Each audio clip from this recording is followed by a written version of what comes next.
Hi guys, welcome to my channel. My name is Kendra and I'm a gardener here in Virginia, Zone 8A.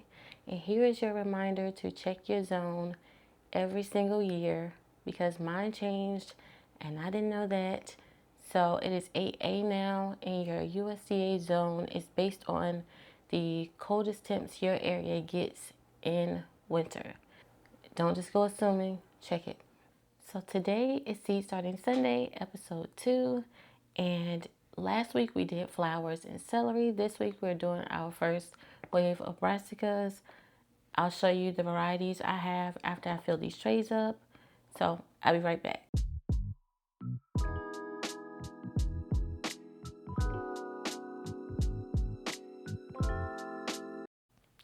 So my trays are all filled.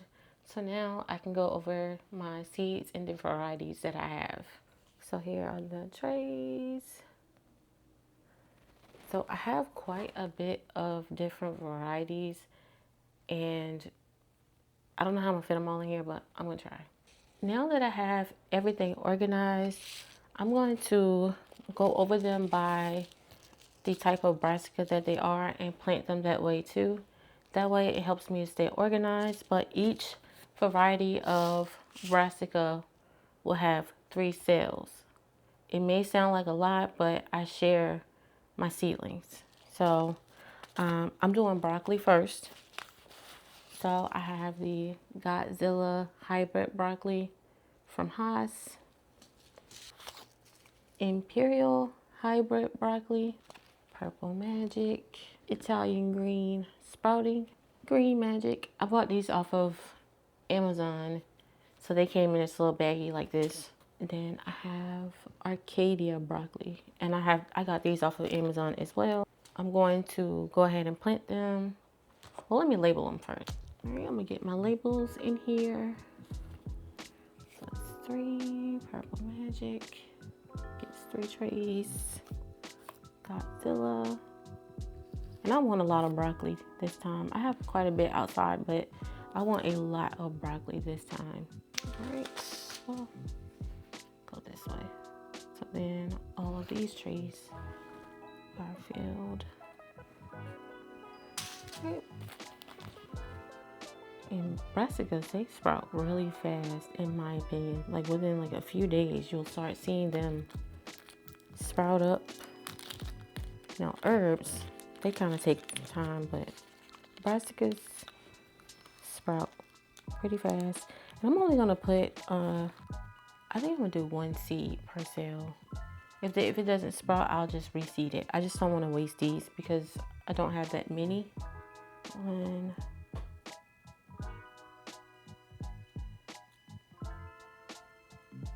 Go ahead and cover them up, and you don't have to plant brassica seeds too deep. Let me see. The depth, these don't have a seed packet. So 1/4 of an inch deep. So that's not that deep. Oops, dropped the seed on the floor. And I'm going to Godzilla.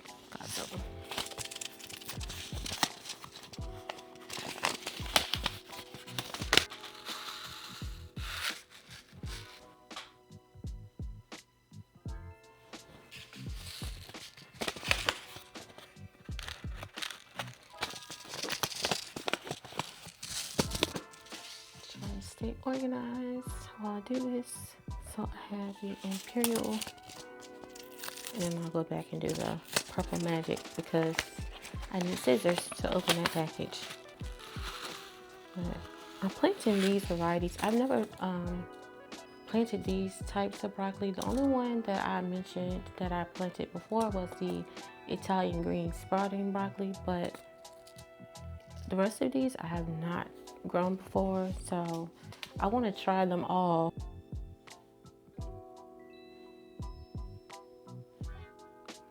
Imperial.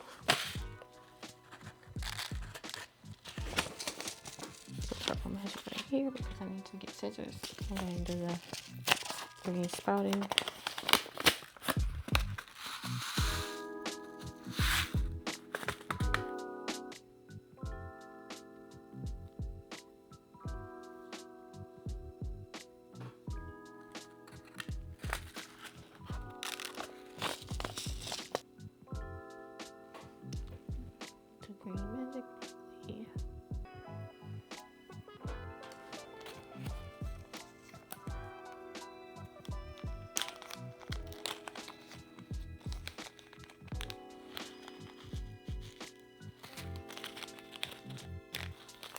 Alright, I went and got some scissors so I can open the Purple Magic broccoli seeds. These look bigger than normal. Come and show you guys how big these seeds are. They look way bigger than the other brassica seeds that I've seen. I don't know if you guys can see them. I don't want to drop them. Alright, let's drop these ones. 1, 2, 3. I have a different variety of purple broccoli outside, and they are so pretty. They really actually taste really good too. So I was excited to grow these again. We'll grow some more purple broccoli. This is my first time growing the Purple Magic broccoli. So up next are my collards, and I'm gonna do the Georgia Southern, the Morris Heading, Yellow Cabbage collard, Mini Mizell collards, and the Alabama Blue collards. Now, I've never grown any of these other than the Georgia Southern and the Morris Heading collard greens. So I'm excited about the rest of these. I'm really excited about the Alabama Blue because I've seen quite a bit of people grow them, and they are actually really, really pretty. But I'm excited about these because they are heirloom seeds from Ujamaa Farms. So I plan to save seeds from all of my culturally important seeds this time. So this is about how deep I am planting my brassica seeds, and I'm just gonna cover them with some soil. So I'm gonna get these labeled up, and we'll start dropping more seeds. And I added I think it's the Whaley's, yeah, Whaley's Favorite from Ujamaa Farms to my collards. Alright, so here's first, 2, 3.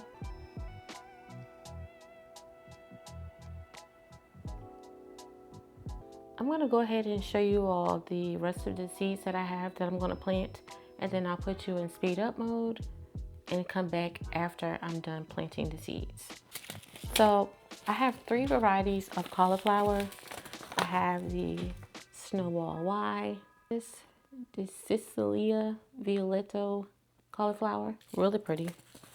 And then I have the Rober cauliflower. And then I have the early white Vienna Kohlrabi. I have Red Acre, Earliana, Savoy King Cabbage, Green Boy Hybrid. And I think these two get really big. These two from Haas, I think they get really big. So I haven't had much success with cabbages. So that's why I got more seeds, because I feel like I wasted the other ones because they didn't do right. But next I have, well, this is a packet of scarlet kale. You can't see it, it's just a little plastic baggie. And then dazzling blue kale. And it's not blue, it has like a blue vein in the middle. They really pretty, they taste good too. And then I have lacinato dinosaur kale. And I've had this one too. Had great success with these two, and they're really hardy. Like, I grew these during last spring, and they lasted pretty good into summer.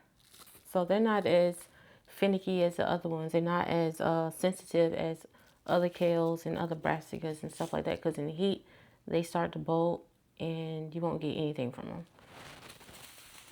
Alright, so I'm gonna go ahead and put you guys in speed up mode and plant the rest of these seeds.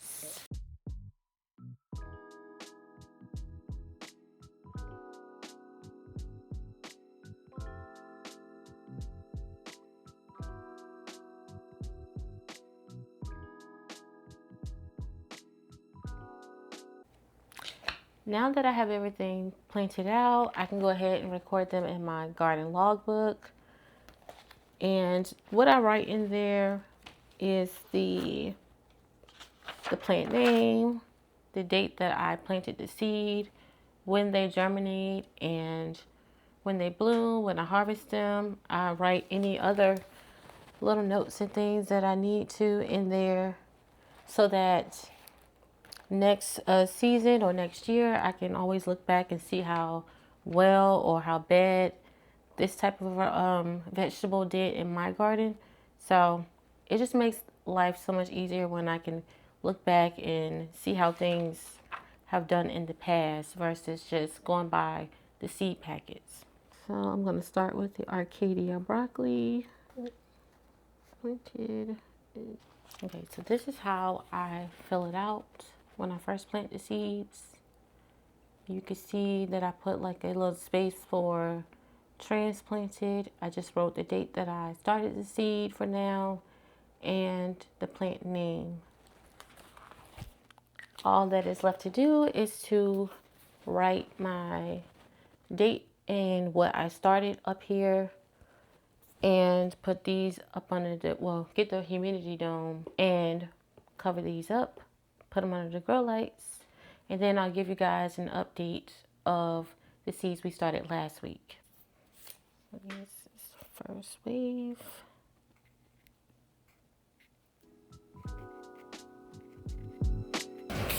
This is what I write on there. And I just stick it to my seed tray.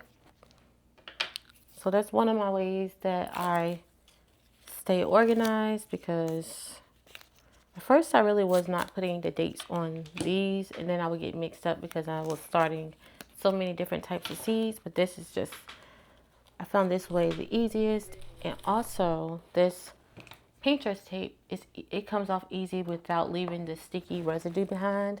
So it doesn't cost too much. And I also can just peel them off really easy off of my seed trays. All right, let me go get the humidity dome.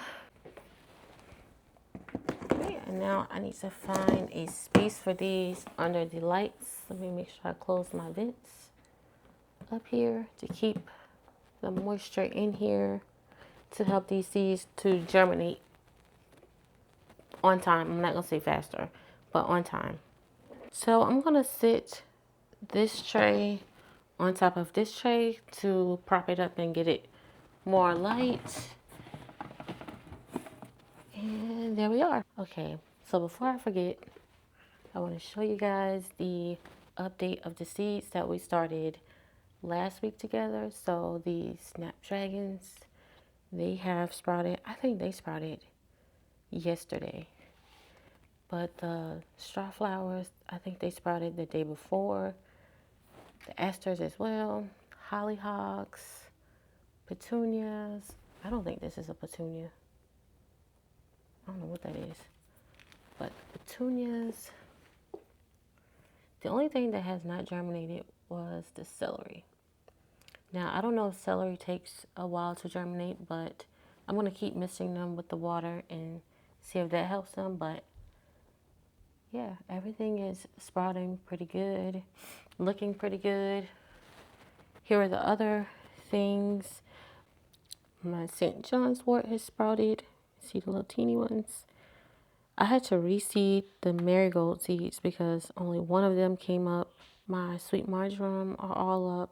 They're kind of small. I don't know if they grow slow or not, but they seem to be growing kind of slow. Growing, but just slow. My motherwort looks good. The stinging nettle, I got more sprouts here. Last week there was only this one. And then my salvia, nothing came up in this tray or that one. My broad London leeks look good. Cuban oregano looks really good. Only 2 marigolds came up in this tray, so I reseeded this one as well. My bunching onions look really good. This one too. Calendula. Only one of my roselle hibiscus seeds came up. Feverfew came up really well. And then only 2 marigolds in this tray came up. So I reseeded all of the marigolds. The basil I didn't reseed just because there's so many in each tray. I'll just take some out of this one, put in there. And down here, my herbs are still looking really good. I have these broccolis back here that look really good. Look at the leaves. They are so pretty. So on this shelf, my sweet potato slips are growing like crazy. They are growing way out here from there. There are 4 different sweet potatoes in there, and I have slips from quite a few of them. These herbs look really good. My Dusty Miller is looking good. These were some chives, but this was a mystery plant, and I just left it to see what it was when it grew out. But everything back there looks really good. This is getting tall. Oregano, it's getting tall. And my garlic chives, my little thyme, my bunching onions, my basil, my parsley looks really good. Dill and more parsley. So yeah, everything looks good. And my fennel, one of these smell really good when I touch it. And then my onions, I planted most of them out, what was that, Tuesday? And then I have another sweet potato right here that I'm growing slips from. So I need to look up when is the best time to do it, because I don't want to put them in their own little container and then they start forming sweet potatoes in there. And I know sweet potatoes take a long time, but it's also not spring yet, so I don't want to do things too fast and then mess it up and waste my time. And then I can't even use them, and it takes forever for sweet potatoes to grow their slips. So that is why I'm leaving them how they are right now, and then I'll take them off and root them later. But I wanted to get them started early so that I didn't have to wait for slips this time. So I started my sweet potato slips early so that I can get my slips early, so that when spring comes, I can just go ahead and plant. Well, I can root them first and then plant them in spring so that I don't have to wait for slips to form. I already have them, and I can just plant them like I'm doing my seedlings. So I just wanted to be a little bit early this time, because usually in the spring, I'm just now putting my sweet potatoes in soil, and it takes forever to get slips. So I do not want to wait this time, because by the time they grow the slips and they root and stuff, it's already like hot outside, and I just don't want to wait, because I usually get impatient and dig them up prematurely. But this time I'm going to try to have a lot more patience. I'm trying to be a little bit earlier than I normally do, and hopefully it pays off, because in the past my sweet potatoes are so little and skinny. So let's hope for the best. That is it for Seed Starting Sunday. Hopefully you guys have already started planting your gardens. If you have, what are you planning to plant? And remember, you do not have to start seeds to have a garden. You can absolutely go to your nursery and or your big box stores and get your starts in the springtime. But you should definitely be starting to think about what you want to plant in your garden. So until next time, bye guys.